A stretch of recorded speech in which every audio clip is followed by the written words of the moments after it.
Continuamos con el padre Alberto Cutié.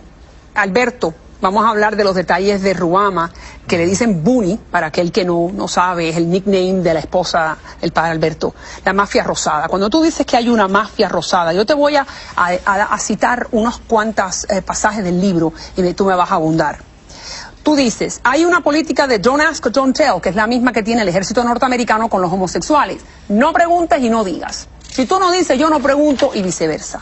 Hay una mafia rosada que protege a la Iglesia Católica y esa mafia se compone por gays, sacerdotes que viven en el closet y que ocupan todos los niveles de la jerarquía eclesiástica.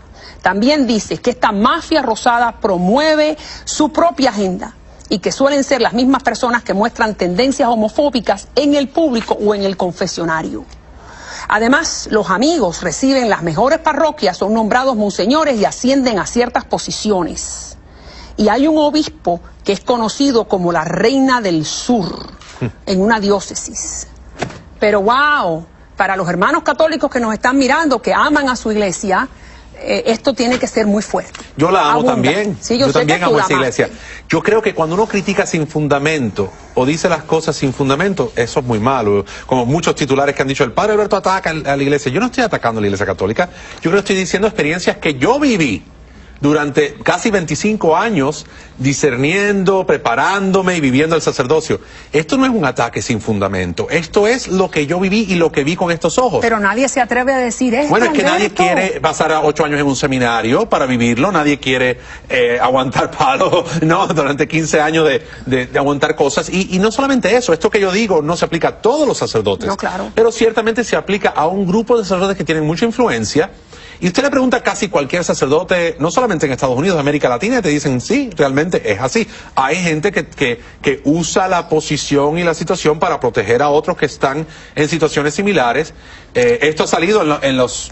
Le voy a decir algo, el padre Alberto no es el único que ha escrito este libro. El padre Daniel Cousins, que fue profesor 40 años en Baltimore, escribe. El padre Richard Sipe, monje que ahora es psiquiatra, habla sobre este tema. Pero Cousins dice que el 60% de los sacerdotes católicos en Estados Unidos son homosexuales. El 60% de los católicos, de los sacerdotes católicos en este país son homosexuales. Lo practiquen o no lo practiquen. Ya hay una gran hipocresía. Eso lo dice el padre Daniel Cousins. Sí, en su libro. Y te voy a decir algo, a mí no me molesta, de hecho, que los sacerdotes sean homosexuales. Lo que me molesta es que por un lado digan, no seminaristas homosexuales, como ha dicho el Papa Benedicto, no sacerdotes homosexuales en la iglesia, cuando él muy bien sabe que hasta en los más altos niveles del Vaticano existen sacerdotes homosexuales. Alberto, es que la iglesia católica condena el homosexualismo, como también lo condenan otras iglesias, pero hablemos de la católica. Dicen que es intrínsecamente desordenado. Entonces tú no puedes decir, en mi opinión, que un ser humano creado por Dios es intrínsecamente desordenado. Porque yo creo que eso en sí es un desorden. O sea, si Dios nos ha creado a todos diferentes, si tú ves los árboles y todos los árboles son diferentes, y ves las aves del cielo, y ves el mar, y ves todo, y todo en la creación es diferente, porque un ser humano que tiene orientación homosexual es intrínsecamente desordenado. Pero aparte de eso, estamos hablando de la gran hipocresía que demuestran estas palabras. Si tú me estás diciendo que hay un obispo que le dicen la Reina del Sur y que en el seminario había un alto grado de homosexualidad en el que ya tú estuviste y de promiscuidad, y que el rector tenía un amante seminarista, esto está en tu libro, y que el obispo tenía algunos amantes seminaristas, por favor, estamos hablando de unos niveles de hipocresía espantosos. ¿O no? Yo no diría que es espantoso, fíjate, yo diría que es parte de la cultura. O sea, como que se adaptan a esto, y es lo mismo del gobierno norteamericano con el ejército. Don't ask, don't tell. Mientras que no salga y no se diga, no es un escándalo. Déjame darte un ejemplo. Ahí yo digo, en una pizarra bastante fuerte, sale el rector un día y mira la pizarra y ve que un joven que habían votado del seminario por una situación de homosexualismo, le dan un alto cargo en la diplomacia vaticana. Y eventualmente él sigue subiendo. ¿Y cuál fue la reacción del rector? Dice, ¿con qué cardenal se habrá costado para llegar a esa posición? Eso fue un rector de un seminario delante de un montón de seminaristas. Es una frase muy fuerte. ¿Cómo? Pero repítemelo otra vez. ¿Con qué cardenal se habrá costado para llegar a esa posición? Ese fue el rector del seminario mío, delante de un grupo de seminaristas que la mayoría somos sacerdotes hoy día. ¿Y qué tú pensaste en ese momento? No, gente, yo tenía 19, 20 años y decía, ¿qué está hablando él? No, para mí los cardenales no se acostaban con nadie, ¿no? Y para mí también. Y entonces eso era un poco doloroso. Doloroso para un hombre joven que tenía esta imagen idealista de la iglesia. Yo hago estas historias, fíjate, en el libro, no para escandalizar a la gente, ni para que el católico romano devoto se sienta mal sobre su iglesia, porque la iglesia es mucho más que eso. Y uno tiene que ver también el Espíritu Santo que actúa a través de toda esta fragilidad humana. Claro. Y yo lo veo. Que tiene compasión de nosotros, los pecadores. Exacto, pero yo creo que no conocer esas cosas es no conocer toda la historia. Y creo que es bueno que la gente sepa que un hombre dentro de una institución donde hay una serie de irregularidades comunes y aceptadas, uno empieza a sentirse como que, espérate, ¿dónde estoy yo metido? De hecho, hay muchos libros escritos sobre estos ex seminaristas, por ejemplo, que han escrito libros diciendo, por ejemplo, hay uno que se llama Goodbye Good Men, donde un seminarista dice, los hombres heterosexuales se sienten fuera de lugar en muchas órdenes religiosas y en muchos seminarios, porque lo que protege la iglesia es este tipo de comportamiento. Pero yo no estoy diciendo que eso sea en todas partes. Pero escucha lo que acabas de decir. Realidad. Hay una discriminación por parte de los sacerdotes gays a los sacerdotes que no son gays. En algunas situaciones. ¿Y tú sentiste eso? Yo no sentí eso, fíjate. Yo sentí que los sacerdotes homosexuales o los seminaristas homosexuales eran mis compañeros, que tenían sus situaciones, que algunos de ellos siguen teniéndolas ahora como sacerdotes, y no, pero simplemente uno vive en esas situaciones. Pero tú me estás diciendo entonces que en este momento, en esta ciudad, hay sacerdotes católicos que eran amigos tuyos, que eran amigos, bueno, que eran cercanos porque estaban contigo en el mismo servicio, que tienen amantes hombres. Eso es lo que tú me estás diciendo. Yo no voy a opinar de la vida de más nadie, pero te puedo decir que realmente que eso ha existido siempre desde que el mundo es mundo. Que hay sacerdotes heterosexuales que viven el celibato, hay sacerdotes homosexuales que viven el celibato, y hay quienes de ambas orientaciones no viven el celibato, pero siguen siendo líderes. Te voy a dar un ejemplo. El otro día estoy en mi parroquia, la Iglesia de la Resurrección, mi iglesia episcopal, estoy preparándome para una clase de adultos. Viene un sacerdote de Colombia, con su novia de la mano, párroco de una iglesia grande en Bogotá, y me dice, mire padre, yo soy casado civilmente, su obispo no sabe que él es un hombre casado, él sigue siendo sacerdote católico romano en una iglesia prominente en Bogotá, y él es casado. Pero Alberto, lo que me estás diciendo va completamente en contra de los preceptos de la Biblia, donde lo que tiene que haber es transparencia. Sí. Si yo soy católica y yo considero que la persona que me está dando la misa está siguiendo una serie de preceptos morales y que es célibe, porque eso es lo que dicta la iglesia, entonces si no lo es, ¿me está mintiendo o me equivoco? Chico, le está mintiendo, se está mintiendo a él mismo y a Dios. Yo creo que, mira, por ejemplo, en el caso mío la gente dice, no, pero imagínate que tú traicionaste a tus feligreses. Yo decía, ¿sabes? Yo nunca lo vi de esa manera. Yo creo que yo me traiciono a mí mismo cuando tengo que vivir una vida doble.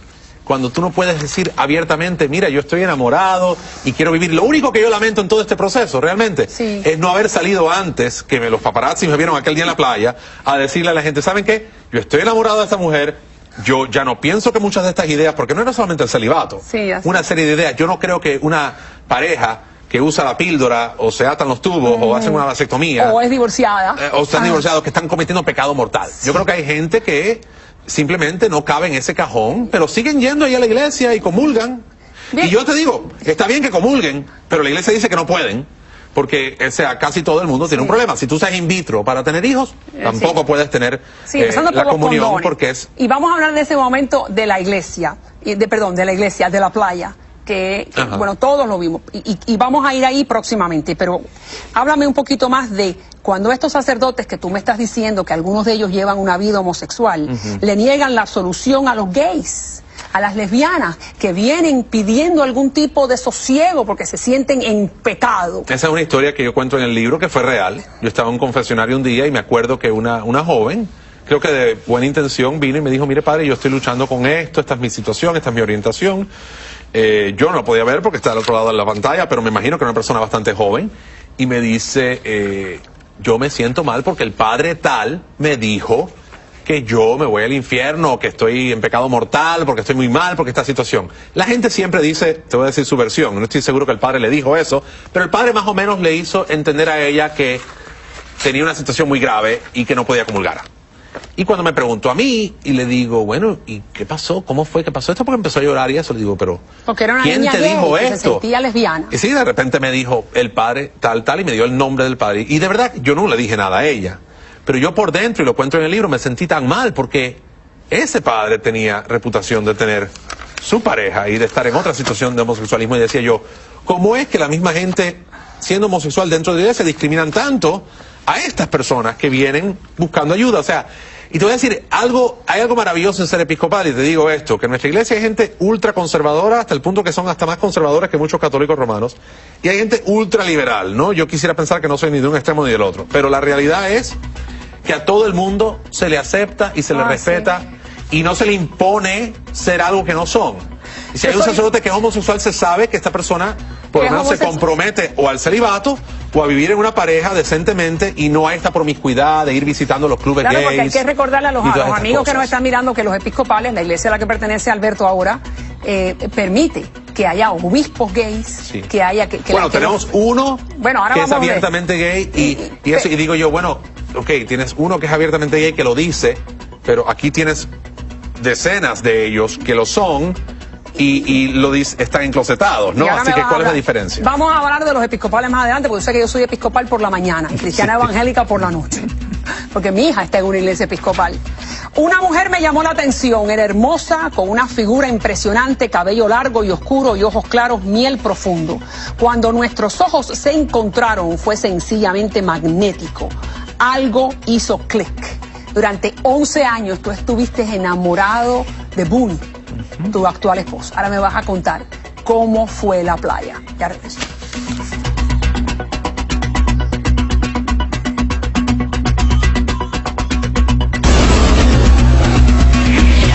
Protege a la Iglesia Católica y esa mafia se compone por gays, sacerdotes que viven en el closet y que ocupan todos los niveles de la jerarquía eclesiástica. También dice que esta mafia rosada promueve su propia agenda y que suelen ser las mismas personas que muestran tendencias homofóbicas en el público o en el confesionario. Además, los amigos reciben las mejores parroquias, son nombrados monseñores y ascienden a ciertas posiciones. Y hay un obispo que es conocido como la Reina del Sur en una diócesis. Pero wow, para los hermanos católicos que nos están mirando, que aman a su iglesia, esto tiene que ser muy fuerte. Yo la amo también. Sí, yo también amo esa iglesia.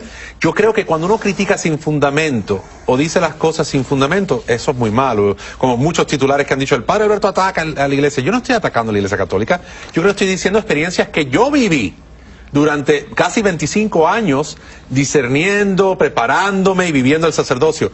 Esto no es un ataque sin fundamento. Esto es lo que yo viví y lo que vi con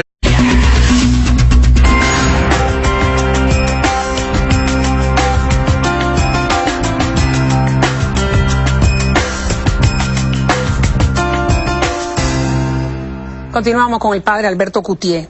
Alberto, vamos a hablar de los detalles de Ruama, que le dicen Booney, para aquel que no sabe, es el nickname de la esposa del padre Alberto, la mafia rosada. Cuando tú dices que hay una mafia rosada, yo te voy a citar unos cuantos pasajes del libro y tú me vas a abundar.